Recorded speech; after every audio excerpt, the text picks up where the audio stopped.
Hello বন্ধুরা, তোমরা সবাই কেমন আছো? আমি ভালো আছি। আমি তামান্না ইউটিউবে প্রথম ভিডিও করছি। এটা আমার প্রথম ভিডিও। ইউটিউবে কীভাবে ভিডিও করতে হয় বা কথা বলতে হয় আমি ঠিক জানি না, তো আমি আমার নিজের মতো করে ভিডিও করছি।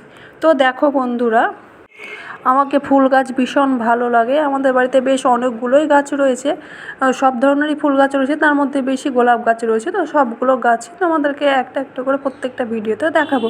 তো বন্ধুরা, চলো বন্ধুরা, আমাদের বাগানের একটা গোলাপ গাছের সঙ্গে আজকে তোমাদের পরিচয় করাই। এই গাছটা দেখো বন্ধুরা, এই গাছটা ফুলটা ভীষণ সুন্দর, ভীষণ মিষ্টি। আমাকে তো ভীষণ ভালো লাগে, আর স্মেলটা অসম্ভব সুন্দর। এর কালারটা দেখো, মাঝখানে সাদা ও সাইডে সাইডে গোলাপি। আমাকে তো খুব ভালো লাগে। তোমাদের কেমন লাগলো আমাকে কমেন্ট করে জানাও। বন্ধুরা প্লিজ আমাকে একটু সাপোর্ট করো, আর আমাকে সাপোর্ট করে আমার চ্যানেলটা সাবস্ক্রাইব করে দিও। আমার চ্যানেলটা সাবস্ক্রাইব করে আমার পাশে থেকো। তোমাদের সাপোর্ট ছাড়া কিছুই করতে পারবো না, তো প্লিজ আমাকে একটু সাপোর্ট করো। আর আজকের জন্য এই পর্যন্তই, দেখা হচ্ছে নেক্সট কোনো ভিডিওতে।